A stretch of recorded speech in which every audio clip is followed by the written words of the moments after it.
اللہ تبارک و تعالیٰ نے قرآن مجید میں ہمیں یہ حکم دیا ہے کہ ہم اس کے اللہ کے نیک بندوں کے رستوں کو اختیار کریں۔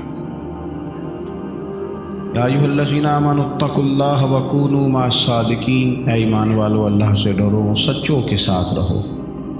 ہر نماز میں ہم سورہ فاتحہ میں یہ دعا پڑھتے ہیں، اہدنا الصراط المستقیم، یا اللہ ہمیں صراط مستقیم پہ چلاؤ۔ کیا ہے صراط مستقیم؟ صراط الذین انعمت علیہم، ان لوگوں کا راستہ جن پر تو نے انعام کیا۔ ان انعام یافتہ لوگوں کا ہمیں رستہ عطا فرما۔ جب ہم ہر نماز میں اللہ کی بارگاہ میں یہ التجا کر رہے ہیں کہ مالک وہ رستہ، وہ منزلیں ہمیں نصیب فرما جن پہ تیرے نیک بندے تھے، پھر ہمیں تھوڑی سی توجہ بھی کرنی چاہیے کہ آخر وہ نیک بندے کہتے کیا تھے، اپنی کامیابی کے بعد وہ نتیجہ کیا دیتے تھے۔ انہوں نے اپنی اتنی محنت شاقہ اور جہد مسلسل کے بعد جو ہمیں باتیں ارشاد فرمائیں، وہ ہمارے لیے کتنی زیادہ ضروری ہوں گی۔ اور قرآن مجید نے ان بندوں کی نشاندہی بھی کی، فرمایا انعم اللہ علیہم من النبیین والصدیقین والشہداء والصالحین۔ یہ انعام یافتہ بندے نبی ہیں، صدیق ہیں، شہید ہیں اور صالحین ہیں۔ وحسن اولئک رفیقا، اللہ فرماتا ہے یہ بڑے بہتر دوست ہیں، ان سے دوستیاں کرو، ان کی دوستیاں بڑی بہترین ہیں، اعلیٰ معیار کے دوست ہیں یہ لوگ۔ عزیز دوستو، ہمیں غور کرنی چاہیے۔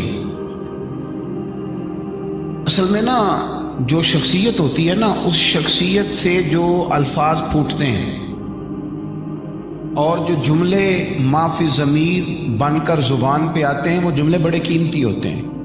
کسی درویش نے کہا تھا کہ پیغمبر کی باتیں بھی پیغمبر ہوتی ہیں،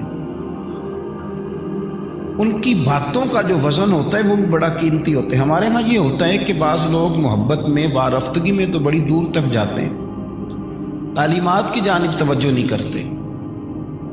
مثال دینی پڑے گی، مثالیں سمجھانے کے لیے ہوتی ہیں۔ حضرت عیسیٰ علیہ السلام کو ماننے والے اتنی دور نکل گئے کہ خدا کا بیٹا ہی مان لیا، معاذ اللہ استغفر اللہ، لیکن جو وہ فرماتے تھے وہ تو چھوٹ گیا نا ان کے ہاتھ سے۔ وہ تو ہمیشہ کہتے رہے کہ لا الہ الا اللہ، اللہ کے سوا کوئی معبود نہیں ہے۔ جو وہ پیغام دیتے تھے، جو وہ درس دیتے تھے، جس طرح وہ توجہ دلاتے تھے، ادھر خیال ہی نہیں کیا، اور ماننے پہ آئے، محبت کرنے پہ آئے تو اتنا دور لے گئے۔ کسی شخصیت کے ساتھ سب سے بڑا ظلم یہ ہوتا ہے کہ اس شخصیت کو بحث کا موضوع بھی بنا لیا جائے، ان کے نام پر بڑے بڑے کانفرنسیں، سیمینار بھی کیے جائیں، لیکن ان کے عقائد، ان کے نظریات، ان کے افکار، ان کی تعلیمات، اس پر توجہ ہی نہ دی جائے۔ یہ دوڑ کے آتے ہیں بعض لوگ اور آ کے کہتے ہیں حضرت کے ہاتھ چومنے۔ بھئی حضرت جو کہتے ہیں وہ بھی تو کرو نا، نیرا ہاتھ چومنا۔ ایک حدیث میں سناؤں گا تو یہ والا میرا مضمون مکمل ہو جائے گا۔ ترمذی شریف میں موجود ہے، نبی پاک صلی اللہ تعالی علیہ وسلم نے بعض صحابہ کو ایک جگہ صبح صبح جانے کا حکم دیا، تمام چلے گئے۔ حضرت عبداللہ بن رواحہ رضی اللہ تعالی عنہ فرماتے ہیں میرے دل میں خیال آیا کہ جمعہ ہے تو میں پہلے جمعہ حضور کے پیچھے پڑھ لوں۔ یہ جمعہ حضور کے پیچھے جو پڑھا جائے گا وہ دوبارہ تو نہیں نہ مل سکتا، بہت بڑی سعادت ہے سرکار کی امامت میں نماز جمعہ کی ادائیگی۔ تو میں اس ارادے سے روک گیا کہ جمعہ حضور کے پیچھے پڑھ لیتا ہوں، سعادت مل جائے گی اور پھر میں چلا جاؤں گا۔ باقی سارے سویرے سویرے چلے گئے۔ فرماتے ہیں جمعے کی نماز حضور کے پیچھے پڑھی، سرکار نے مجھے دیکھا اور دیکھ کے فرمایا میں نے تو تمہیں صبح وہاں بھیجا تھا۔ یا رسول اللہ، ابھی ان کا ذوق ہے نا، محبت یہ ہے کہ پیچھے پڑھتا ہوں جمعہ۔ تو کہتے ہیں حضور علیہ السلام نے فرمایا تمہیں تو بھیجا تھا۔ یا رسول اللہ، میرے دل میں خیال آیا کہ جو جمعہ آپ کے پیچھے رہ گیا وہ تو رہ ہی گیا، تو یہاں نہ پڑھ لوں۔ پتہ ہے حضور نے کیا فرمایا؟ فرمایا اگر تم میری بات مان کے صبح وہاں جاتے نا، تمہیں ساری زمین صدقہ کرنے سے اللہ زیادہ ثواب عطا کرتا۔ ذوق وہ جو شریعت کے دائرے میں ہو، محبت کرے پر تعلیمات کا بھی تو خیال کرے نا بھائی۔ اعلیٰ حضرت بریلوی کیا فرماتے ہیں؟ وہ جو نہ تھے تو کچھ نہ تھا، وہ جو نہ ہو تو کچھ نہ ہو، جان ہے وہ جہان کی جان ہے تو جہان ہے، لیکن ساتھ اور بھی ایک بات کرتے ہیں، کہتے ہیں پیش نظر ہے وہ نوبہار اور سجدے کو دل ہے بے قرار، پر روکیے سر کو روکیے یہی تو امتحان ہے۔ ذوق تو کہہ رہا ہے یہ کام کریں، پر کرنا وہ ہے جس کا حضور نے ہمیں پابند کر دیا ہے، اس سے آگے پیچھے ہو سکتے نہیں۔ ایک شاعر نے کہا تھا کہ جب تیرا حکم ملا ترک محبت کر دی، انہوں نے کہا نہیں کرنی، تو ہم نے کہا چلو پھر نہیں کرنی۔ جب تیرا حکم ملا ترک محبت کر دی، دل مگر اس قدر دھڑکا کہ قیامت کر دی، اور اب تو دشمن کی اداؤں پہ بھی پیار آتا ہے، تیری الفت نے محبت میری عادت ہی کر دی، تو نفرت کی ہی نہیں جاتی ہم سے، تو بات مانیں، تعلیمات پر عمل کریں۔ ہمارے بزرگ کیا فرماتے ہیں، ہمارے بزرگوں کا ہمارے بارے میں کیا مشورہ ہے، وہ مشورہ قبول کریں۔ حضرت غوث پاک رضی اللہ تعالیٰ عنہ اولیاء اللہ میں اتنا بڑا مقام رکھتے ہیں، اتنا بڑا کہ غوث اعظم درمیان اولیاء، کیوں محمد درمیان انبیاء۔ حضرت غوث پاک رضی اللہ تعالیٰ عنہ کا ولیوں میں وہی مقام ہے جو مدینے والے محبوب کا نبیوں میں مقام ہے۔ تو اب دیکھنا تو یہ ہے کہ وہ شخصیت ہمیں کیا مشورہ دیتی ہے، ان کا ہمارے بارے میں کیا کہنا ہے۔ تو چند ایک ارشادات آج میرے خیال میں آیا کہ میں حضرت غوث اعظم کے آپ کے سامنے رکھوں۔ حضرت غوث پاک رضی اللہ تعالیٰ عنہ فرماتے ہیں مخلص ہو جاؤ، جو کرو اللہ کی رضا کے لیے کرو۔ حضور مخلص بندے کی علامت کیا ہے، تو آپ فرماتے ہیں اس کی علامت یہ ہے کہ وہ مخلوق کی تعریف اور تنقید سے بے نیاز ہو جائے، مجھے چھوڑ دے کہ بندے میری تعریف کر رہے ہیں کہ میرے اوپر تنقید کر رہے ہیں، اس سے اوپر اٹھ جائے۔ کرے کیا، بندے تعریف کرتے ہیں یہ تنقید کرتے ہیں، یہ مزاج نہ بنائے، بس یہ دیکھے کہ میں جو کر رہا ہوں اس سے میرا رب راضی ہے کہ نہیں، مخلوق کی مدح و ذم سے اوپر نکل جائے۔ اور آپ فرماتے ہیں نعمت کے لیے کبھی کام نہیں کرنا، یہ پیسہ مل جائے، یہ انعام مل جائے، یہ چیز مل جائے، نعمت کے لیے کام نہیں کرنا، نعمت دینے والے کے لیے کام کرنا۔ تم اس طرح سفر کرو جو نعمت، اور یہ بڑا باریک نقطہ غوث پاک نے ہمیں ارشاد فرمایا ہے۔ محمود غزنوی نے نا یوں دروازے کھول دیے سارے خزانوں کے، اور کہنے لگا کہ جو جس پہ ہاتھ رکھے گا وہ شے اسی کی۔ کسی نے ہیرے پہ ہاتھ رکھا، جواہرات پہ رکھا، نوٹوں کے تھیلے پہ رکھا، کسی نے کہیں رکھا۔ ایاز نے پیچھے سے اٹھ کے محمود کے کندھے پہ ہاتھ رکھا، تو محمود کہنے لگے یہ کیا بات ہوئی، کہنے لگے اپنے وعدے پہ پکے ہونا، جو شاید جس پہ ہاتھ رکھے وہ اسی کی ہو جائے گی۔ تو بس پھر میں نے بھی جہاں جو چیز مجھے چاہیے تھی، محمود کہنے لگے تو سیاںا نکلا ہے، باقیوں نے خزانے چاہے ہیں، تو نے خزانے والا چاہا ہے۔ تو حضرت غوث پاک فرماتے ہیں کہ نعمت کے پیچھے بھاگنے سے بہتر ہے نعمت والے کی طرف دیکھ، اگر خلاق عالم راضی ہو گیا تو وَيَرْزُقْهُ مِنْ حَيْثُ لَا يَحْتَسِبُ، وہ تو وہاں سے دے دے گا کہ تیرا کبھی گمان بھی نہیں گیا ہوگا۔ ہم نا دینی لوگوں سے بھی گزارش کروں گا، لوگ شاباش دیں تو بندے کام اور کرتے ہیں، لوگ تھوڑی تنقید کر دیں تو بندے رک جاتے ہیں، یہ تو نہ کریں میرے بھائی۔ مخلوق کی مدح و ذم میں کیا رکھا ہے؟ بڑے سارے لوگ ہیں جن کو لوگوں نے کوئی بہت بڑا ولی اللہ نہیں جانا۔ میں اکثر کہتا ہوں کہ نبیوں کے ساتھ بڑی بڑی فوجیں نہیں چلی، 4 5 لوگوں نے کلمہ پڑھا پر نبی کامیاب ہو کے گئے، اس لیے کہ جو ڈیوٹی وہ کرنے آئے تھے وہ ڈیوٹی انہوں نے پوری دی۔ تو حضرت غوث پاک رضی اللہ تعالیٰ عنہ ارشاد فرماتے ہیں کہ یاد رکھو، اخلاص یہ ہے کہ مخلوق تعریف کرے یا تنقید کرے، تم نے اپنے رب کی رضا کی جانب دیکھنا ہے۔ دوسری بات حضرت غوث اعظم فرماتے ہیں کہ دین ان لوگوں کا برباد ہو جاتا ہے جو علم پر عمل نہیں کرتے، اور فرماتے ہیں ان کے لیے بھی بربادی ہے کہ اس چیز پر عمل کرتے ہیں جن کا انہیں علم ہی نہیں۔ نماز کا علم ہے نا، ہمیں ہے کہ نہیں؟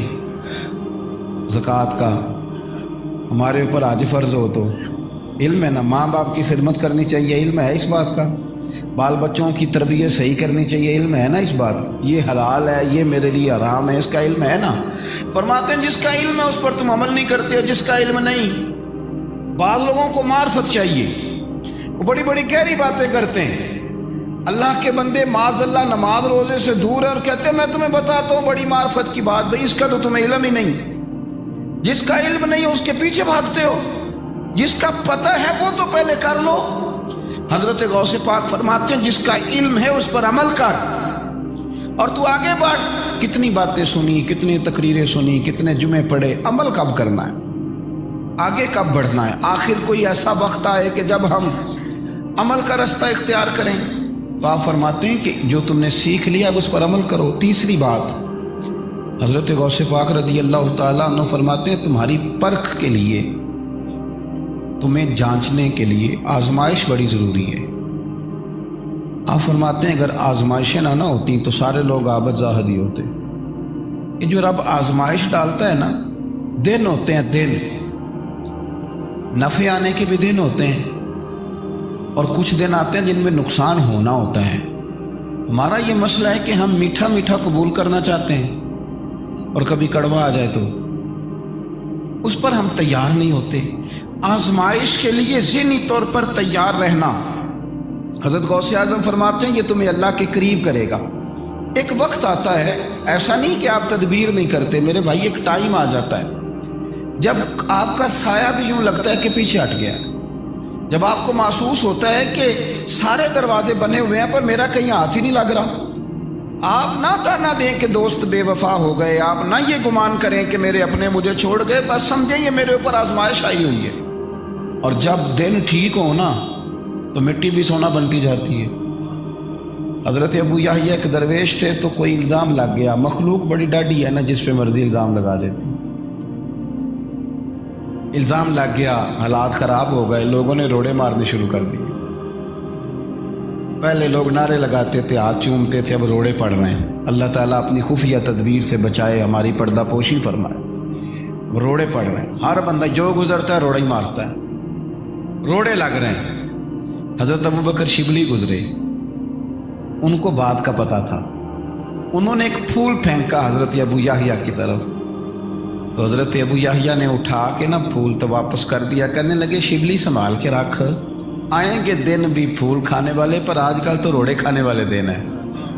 دن چونکہ ہمارے اوپر روڑے کھانے کے لہذا ان دنوں میں اچھے بھی روڑے ہی لگتے ہیں، تو اس طرح کر کے تو اب پھول نہ، پھول کا فائدہ کوئی نہیں، دن روڑے کھانے کے۔ او میرے عزیز، اگر مالک کرم کرے تو قبول کرتے ہیں، اگر اولاد دے تو قبول کرتے ہیں، اگر وہ دولت دے تو قبول کرتے ہیں، تو اگر وہ آزمائش دے، اگر کبھی وہ کہے کہ تھوڑے دن تمہارے اوپر سختی کے بھی ہیں، تو پھر جین جان دا کچھ بسا نہیں ہو، یہ جان یار نو دے تے آزاد ہو جا، اسے دل دے ہیں فساد سارے، دل بر نو دے تے شاد ہو جا، جو رکھے آباد تے رو واسدہ، تے جدوں کرے برباد برباد ہو جا۔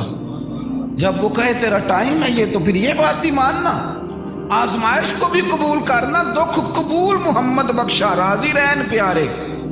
تھوڑا سا قبول کریں آزمائشوں کو، بھوک کو، تکلیف کو، تھوڑا سا اس کے لیے بھی ذہنی طور پر اپنے منصوبہ بندی کریں، اپنی اولاد کا بھی یہ ذہن بنائیں کہ یہ اللہ کی طرف سے ہے۔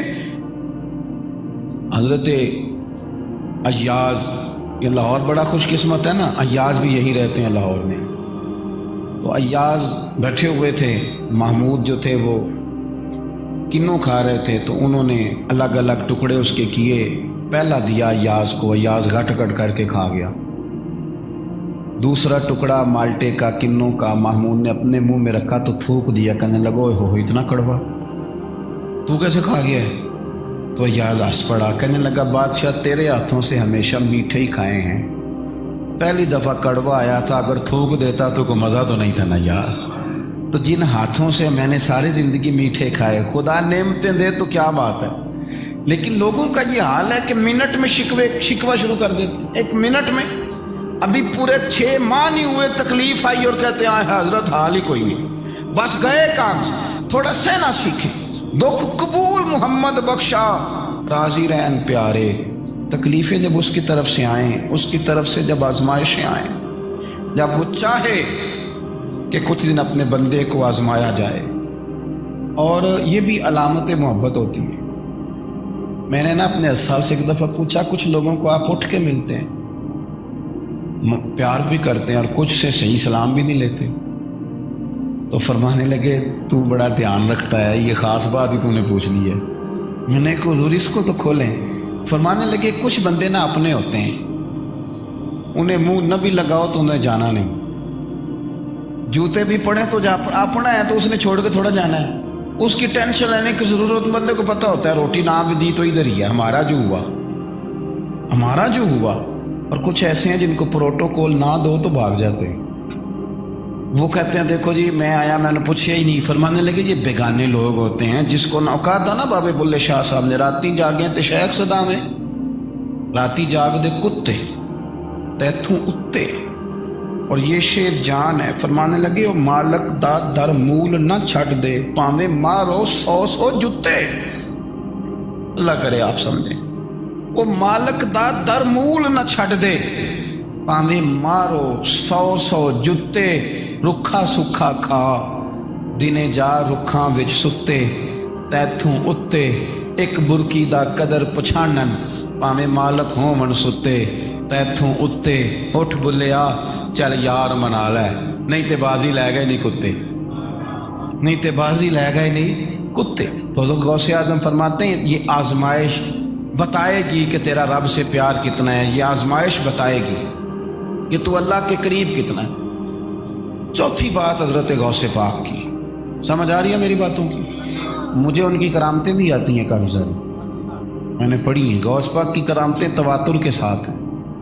مجھے حضرت غوث اعظم کے بارے میں کس کس بزرگ نے کیا کہا وہ بھی آتا ہے. اعلیٰ حضرت نے جو اشعار لکھے وہ بھی آتے ہیں. حضرت سلطان بہو نے جو کہا نا شہر بغداد دے ٹکڑے منگ ساں تے کر ساں میرا میرا، مجھے آتے ہیں. لیکن میں یہ چاہتا ہوں کہ جو وہ ہم سے چاہتے تھے اس پر کیوں نہ بات کی جائے. جو چاہتے تھے کہ لوگ اس طرح کے بنے اس پر کیوں نہ کلام کیا جائے. ان کی چاہت کو کیوں نہ دیکھا جائے.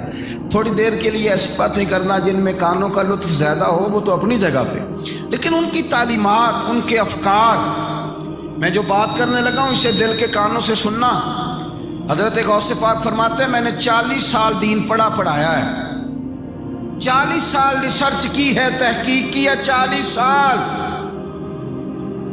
لیکن آپ فرماتے ہیں میں نے بڑے بڑے نیک اعمال دیکھے، بڑے عمل ہیں جو اللہ کے قریب لے جاتے ہیں، پر میں نے دیکھا ہے بھوکوں کو روٹی کھلانے سے زیادہ کوئی عمل ایسا نہیں جس سے رب جلدی راضی ہوتا ہو. کھانا کھلاؤ، دنیا آوے کھا کھا جاوے راضی ہووے بلا. کھانا کھلاؤ لوگوں کو کھانا. غوث اعظم فرماتے ہیں 40 سال کی ریسرچ کا نچوڑ ہے کہ تیرے دروازے سے کوئی بھوکا نہ جائے. یہی ہے ذوق عبادت کی انتہا ساغر. او غم حیات کے ماروں کا احترام کرو. غم حیات کے ماروں کا، چلیں یہ تو ساغر ہے نا. تو اقبال تو کہتے ہیں خدا کے بندے تو ہیں ہزاروں، بنوں میں پھرتے ہیں مارے مارے. میں تو اس کا بندہ بنوں گا جس کو خدا کے بندوں سے پیار ہوگا. حضرت غوث پاک فرماتے ہیں بھوکوں کو، میرے نبی پاک علیہ السلام نے فرمایا. اور یارو سننا، میں آپ سے عرض کروں کچھ لوگ ایسے ہیں، کچھ لوگ، میں گھر میں بیٹھا تھا کسی دعوت پہ گیا ہوا تھا تو باورچی خانہ بالکل کونے میں تھا، میرے اپنے عزیز تھے، قریبی تعلق تھا. تو وہ ان کی کام والی کہنے لگی کہ یہ آپ نے جو چیزیں تلنی تھیں وہ تل لی ہیں تو یہ گھی کا کیا کرنا ہے. تو گھر والوں نے کہا کہ اس کو آپ پھینک دیں. تو کہنے لگی اگر آپ اجازت دیں تو میں لے نہ جاؤں اسے. میں اندر کھانا کھا رہا تھا تو میرا تو لقمہ گر گیا. میں نے اس شخص کو آواز دی، میں نے کہا کہ مہربانی کرو اس کی تنخواہ ڈبل کر دو، اللہ تمہیں اور دے گا. کہنے لگے کیا ہوا؟ میں نے کہا یار تم سمجھے نہیں بات. غریبی یہاں تک کچھ لوگ ایسے ہیں جو کھا کے بیمار ہو گئے ہیں، ان کو معدے کے ڈاکٹر کی ضرورت ہے. اور کچھ ایسے ہیں جن کے بچے بوٹیوں سے لڑائی کر رہے ہیں کہ ابا گوشت کھانا ہے. کچھ لوگ ایسے ہیں جن کی گلی میں کوئی چیز بیچنے والا آ جائے تو اماں باہر جا کہتی ہے بھائیا غصہ نہ کری، ذرا بند کر لے ٹیپ، میرے بچوں نے سن لیا تو پیسے کوئی نہیں. کھلونوں کی دکانوں کی طرف سے آپ کیوں گزرے کہ بچے کی ضد ہے یہ سمجھوتا نہیں کرتی. میں نے یہ انداز دیکھیں، میں نے اپنے گھر میں اپنے محلے میں یہ رنگ دیکھیں. غریب کا بھلا کرنا، جب بندہ امیر ہو جاتا ہے وہ امیروں میں اٹھتا بیٹھتا ہے، اسے کوئی درد نہیں رہتا، وہ کہتا ٹھیک ہے کدھر ہے غربت.